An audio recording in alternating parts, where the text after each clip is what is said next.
The lights of Indianapolis Market Square Arena are pulsing. The roar of the crowd building has been going on for a while, as the World Wrestling Federation has been doing 3 broadcast tapings of the Superstars of Wrestling. But now everyone is gearing up for a rare televised special. At the time, it was October 29th, but by the time this special airs on the USA Network on November 18th, 1990, it would add to the tone of the Survivor Series. Let's rewind the tape 35 years to the date. Let's get ready to survive the showdown. Ladies and gentlemen, are you ready? Welcome to Oh, yeah! It's going to be the biggest battleground in the history of our sport, guys. As God is my witness, he is broken in half. But I'm better than you, and you know it! You want some? Come get some! Acknowledge me! The irresistible force meeting the immovable object. Welcome, wrestling fans, to the Wrestling Universe Channel's podcast, where pro wrestling fans discuss what we love, pro wrestling. So as always, if it's your first time listening in, we, the Wrestling Universe Channel, would like to thank you for taking the time to listen. And if you have returned, we want to give you a special shout out of thanks for sticking around the Wrestling Universe Channel. We invite you to follow us on YouTube and Spotify. Links below. It's the Survivor Series Showdown Special. Tonight, you'll see the Big Boss Man take on the Massive Earthquake. The Texas Tornado, one-on-one with Smash of Demolition. Rocker Marty Jannetty faces Bottle Rick Martel. Bret the Hitman Hart takes on the Honky Tonk Man. And Tito Santana goes to war with Sergeant Slaughter. Right here, right now, on the Survivor Series Showdown. 35 years to the date when we witnessed on the USA Network the WWF Survivor Series Showdown. In late 1990, the World Wrestling Federation was navigating a transitional period. The company had built massive momentum through the 1980s and was now trying to stay fresh. New stars emerging, veteran names still pulling strong, storylines needing renewal.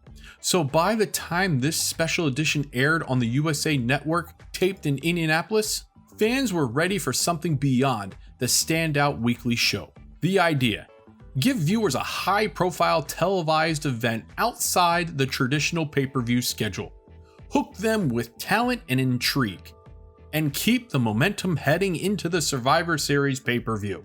This Survivor Series Showdown was a concept devised to pique interest towards the upcoming pay-per-view. Honestly, like a pre-show. The concept: each match takes a random guy from opposing teams and makes them fight. It creates some interest, one-off matches. Now personally, I never attended one of these taped arena events. Superstars of Wrestling, Wrestling Challenge, Saturday Night's Main Event, etc.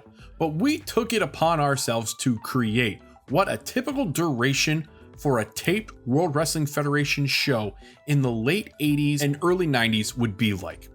The total time in the arena a fan spent was roughly 2.5 to 3 hours. Keep in mind, this is 1990. Even though the TV special itself only aired for 60 to 90 minutes, the World Wrestling Federation would tape extra matches before and after the main event, often for other programs like Superstars of Wrestling, Wrestling Challenge, or Primetime Wrestling. Granted, fans often got bonus matches not shown on TV, sometimes local talent or house show style matches just to keep the crowd hyped between tapings. But there was occasional retakes and pauses, production setups, reshoots of interviews or promos, and occasional long ring changes made the experience longer than a live event like a house show. We created a typical schedule example: 7 p.m. doors open, 7:30 opening matches for syndicated taping, 8:30 p.m. main TV special taping, in this case the Survivor Series Showdown, 9:30 to 10:15 post-show dark matches, or extra tapings. So if you were at Market Square Arena in Indianapolis on October 29th, 1990, you probably watched 3+ hours of wrestling action, with some matches or segments that didn't make it onto USA Network. And if you were one of those people, please leave some comments below and give us your experience of what this was like back in the day. Not just for the Survivor Series Showdown, but an overall TV taping for the World Wrestling Federation between the 80s and 90s. Was it too long for you, or did you enjoy every moment of it?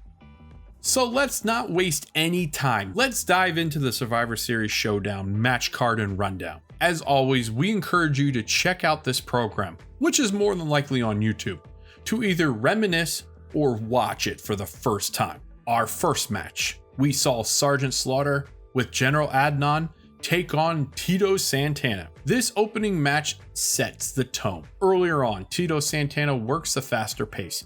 He whips Slaughter into the corner and lands a flying forearm smash. Slaughter responds with his trademark chest first bump over the top rope to the floor, showing he's physically dominating. The match progresses with Sergeant Slaughter locking in a chin lock, grinding down Santana, who fights back with athletic offense. A drop knee from the second rope, then a flying forearm that lands. Things shift when General Adnan intervenes. During a moment where Tito Santana tries to bring Sergeant Slaughter back into the ring, General Adnan trips Santana's leg, giving Slaughter the opening. Sensing the moment, Sergeant Slaughter lands the cover and gets the pinfall around the 11-minute mark. Though not a show stealer, the match primes the audience with heel underhand tactics, sets up Sergeant Slaughter's dominance and Tito Santana's underdog status. Overall, the match gets 2 stars. It is actually one of the weaker Tito Santana solo matches we would ever see. The second match, Marty Jannetty of the Rockers taking on Rick the Model Martel. This is a one-on-one contest, lesser known at the time. Compared with the main event names, but interesting for style contrast. Marty Jannetty is known for his tag team athleticism as part of the Rockers, and uses high-flying moves. Rick Martel is more technical, mat-based.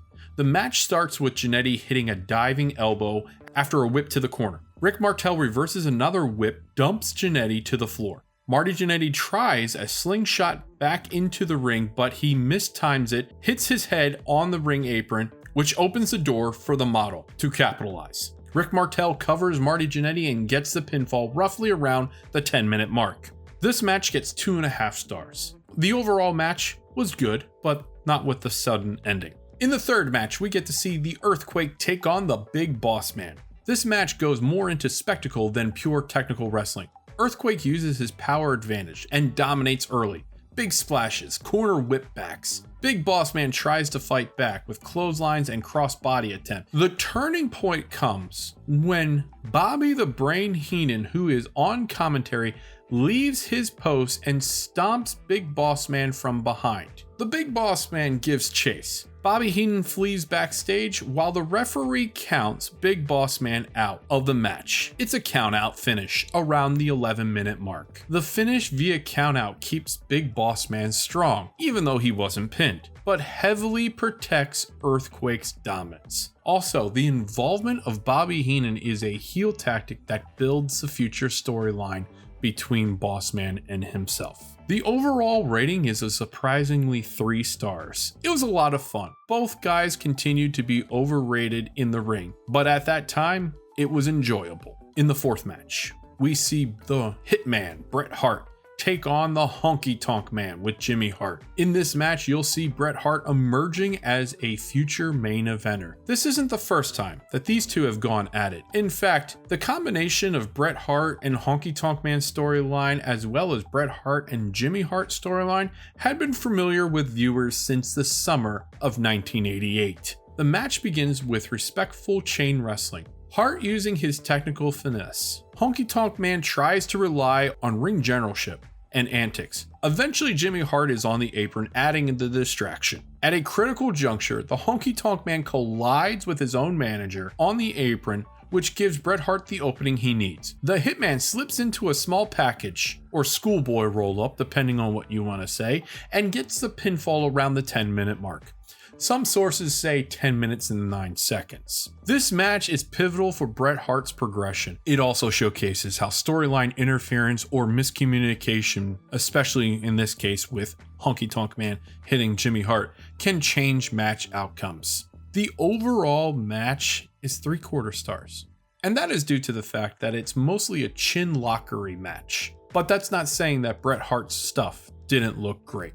We come to the final match, the 5th match, and this is a little interesting just because of how it's presented. The really funny thing is, from doing our research, everywhere online labeled this match as a title match, but not once in the program did Gorilla Monsoon, Bobby the Brain Heenan, and for that matter, Howard Finkel say that this match was for the title. So I am unsure where the disconnect is. But for safety and any negative comments, we will just say this is an Intercontinental title match. The match starts with a Texas Tornado attempting his usual offense. Quick strikes. Demolition Smash uses brute strength and some heelish tactics to take control, especially targeting the Texas Tornado's arm, cheating while the referee's back is turned. Mid-match, the Tornado locks in the Von Erich Claw. Demolition Smash avoids submission by eye raking, punching Tornado, and shifts the momentum. Suddenly, the interference hits. Mr. Perfect and the other members of the Perfect Team, Demolition, Axe, and Crush, come in. Classic chaotic heel tactic. The referee calls for the disqualification, meaning the Texas Tornado retains the Intercontinental title. Post-match, the heels continue to beat down until the remaining team of the Warriors, the Legion of Doom, and the World Wrestling Federation champion, the Ultimate Warrior, show up to clear the ring, giving a big visual moment. So the finish protects Smash. He didn't lose clean and keeps the Texas Tornado strong. The interference adds heat to the Perfect Team facing the Warriors at Survivor Series. The overall rating is 2.25 stars. The overall match was looking better until the ending stretch kind of, well, sucked. Alright, wrestling fans, get your erasers out. It's time for us to be the bookers for this event. It's the segment of the show that really starts making all of us fans a fantasy booker. Here are some what-if scenarios or ideas about this event for many of you to ponder and discuss. Here's our first. What if instead of single matches, we got the Rockers against Power and Glory? You know what's wild? There was not one tag team match on this entire card. For a show airing just days before the Survivor Series, the pay-per-view built around teams. It feels like a missed opportunity. Imagine replacing the Marty Jannetty vs. Rick Martel match with the Rockers taking on Power and Glory. That would have been pure electricity, athleticism, storytelling, and tag team psychology at its best. Now maybe this kind of matchup was saved for bigger payoff shows, but come on. Even as a quick showcase to build tension going into the Survivor Series, this would have been amazing television. I think the fans would have eaten it up. I know I would have. What about you? Here's another one. What if we actually saw Bret the Hitman Hart take on the $1 Million Man Ted DiBiase? Alright, here's where we get a little bold. If we swapped out the Honky Tonk Man for Ted DiBiase in the Bret Hart match, picture this. The technical precision of Bret Hart meeting the ring psychology and heel charisma of the $1 Million Man Ted DiBiase. This is a recipe for a wrestling clinic. Now, I get it.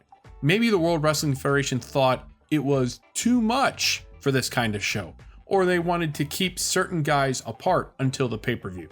But man, this could have been one of those TV matches fans would talk about for decades. Personally, we all think this would have elevated the entire card. And the third and final what if comes down to this. What if the Intercontinental title was on the line? Okay, it's confession time. We never quite understood putting Smash in a singles title match. The second the fans saw this graphic at the time, They already knew the outcome.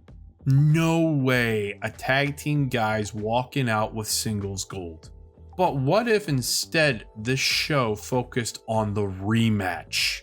Texas Tornado against Mr. Perfect. Even in the middle of Von Erich's push, having that spotlight again would have told fans this rivalry matters. And honestly, we don't think it would have hurt Perfect at all to take another close loss.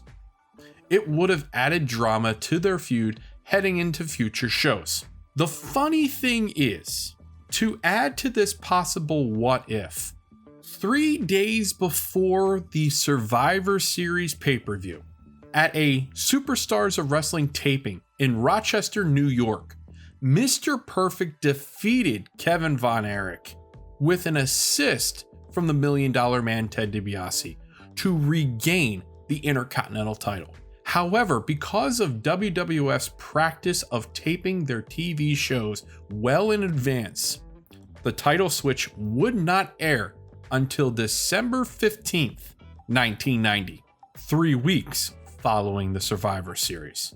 Following company tradition, Kerry Von Erich continued to be billed as the IC champ until the title change aired, which included being introduced as champion at the Survivor Series. If not putting Mr. Perfect in this what if matchup, why not the $1 Million Man Ted DiBiase?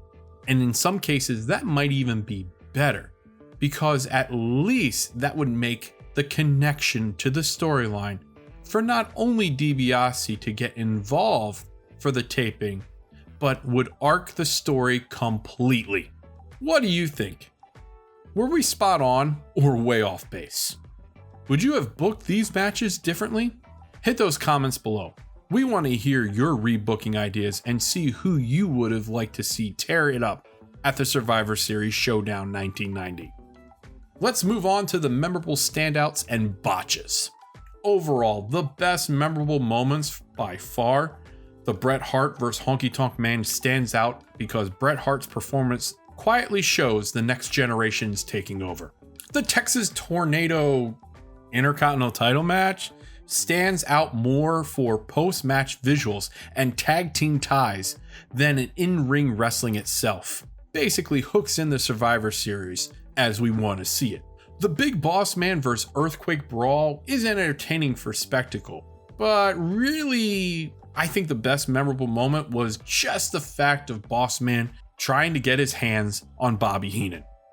Okay, we got done the best. Now let's actually move to just one of the worst, and it's the worst because of the botch. The Marty Jannetty vs. Rick the Model Martel opening felt too short, and yes, ended abruptly when Marty Jannetty's slingshot mistake happened.